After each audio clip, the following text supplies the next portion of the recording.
Now this right here might just be one of the scariest teams in the NBA.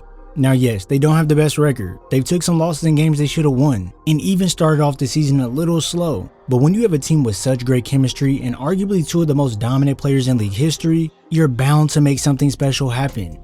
Now before all the people try and discredit Westbrook, he most certainly was a force in the league at one point that many people feared, and with him still having that intense motor, it brings so much to this Denver team.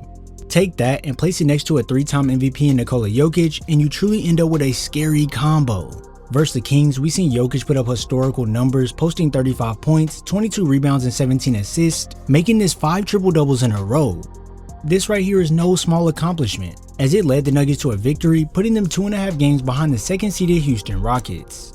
Coming out the gates, Denver runs a handoff action with Jokic and Murray, and although some won't see how important a good screen is, let me explain why. With Jokic having a bigger body, it makes it hard for defenders to go around him, but that's not even the most important factor. What makes it so effective is that guys are able to create space away from the defender while getting the perfect angle to attack. Keegan does find his way back to Murray once already deep in the paint, and at this point, Sacramento's defenders are all locked in on what's going on here that they end up missing the mile-high express. Pass to Brown is away. Setting each other up for easy looks is what this team does on a nightly basis, which puts them at number 1 in the league at assists per game at 31, and let's just be honest, the way they structure their offense makes things look way too easy. Right here, you're going to see Jamal go set the screen for MPJ, but this is where the magic happens. With the Kings deciding to switch, this now leaves Fox on the top side of Murray. Now why is that a bad thing, you may ask? Well, now Murray is able to release right off Fox towards the basket, and at this point, Murray has one or two options. He can either choose to hit Brown cutting on the backside of this action, or as we see, he can go ahead and complete the bucket himself. I know recently we've talked about the duo of Russ and Jokic a lot, but we can't forget the founding duo of Jamal Murray and Jokic because their two-man game is amongst the elite we've seen in the most recent years. Every time they run this action with a shooter on the weak side, they become unguardable, as most defenses key in on Jokic and don't want to allow this lob pass to connect over the top, so that's why you'll often see the weak side defender sag in, but just like we stated, there's a shooter in MPJ loaded up on that same weak side and now he lets it fire. Instead to Porter, that one looks good. And he nails it. This doesn't only create shots for other guys, because when Murray runs his defender off the screen, they'll assume he's going to attack the rim hard, so when they're recovering, Murray will serve a step back to create space, and this one's just pure butter. The connection between these two works in many ways to benefit the team, such as here when Jamal gets doubled, the defense doesn't want him to get it to Jokic in the middle of the floor, so Fox slides over to cover the pass. Now the Kings do take away the initial look, but this is where the value of Russell Westbrook comes in handy.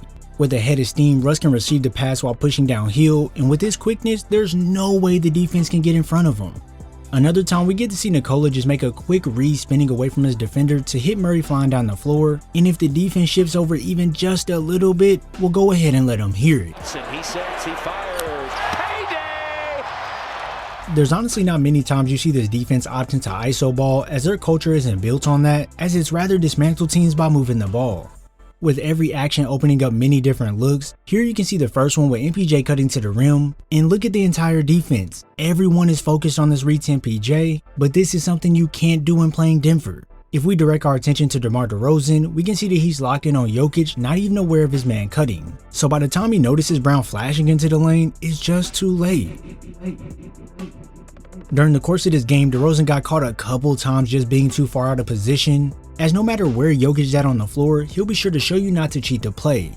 It'll be these times where a side is cleaned out for a two-man action to be initiated, and with this being a go-to 90% of the time, this weak side defender will be itching to get into the lane.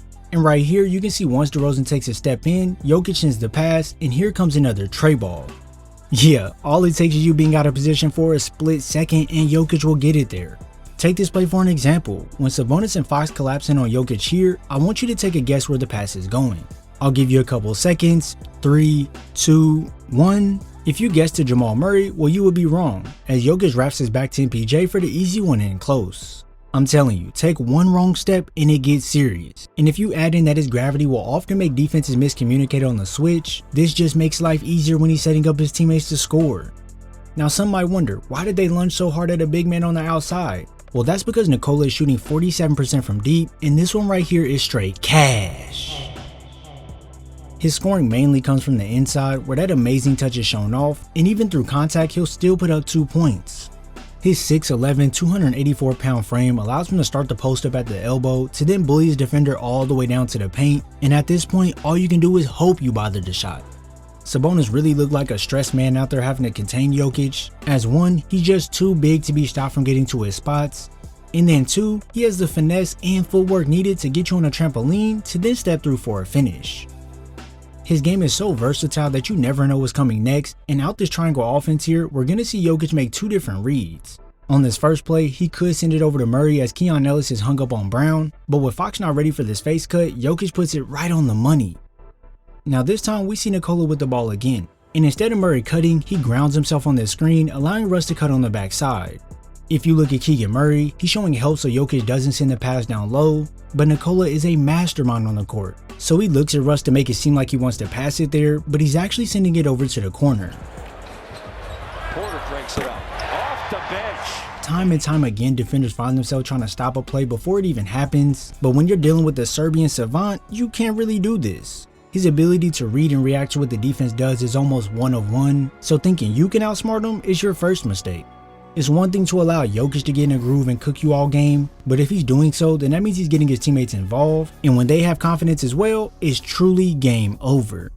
With this team really fighting for one another, we're seeing guys crash the glass to grab boards we've never seen, and on a lot of these putbacks, the opposing team could have gotten possession, but the Nuggets just wanted it more. Maybe a lot of this hustle can be credited to the energy of Westbrook, as on a nightly basis, we see him push the limits of the opposing team. He gives off these highly positive vibes on the floor and makes the game a lot easier for everyone. In a previous video, we discussed the pace he's found to play at, which helps him allow things to develop to make key reads. With the speed he has, he can still catch defenders off guard to get to the rim in a flash. And with his never swaying confidence, he can step up to the plate and knock it down when the defense goes under.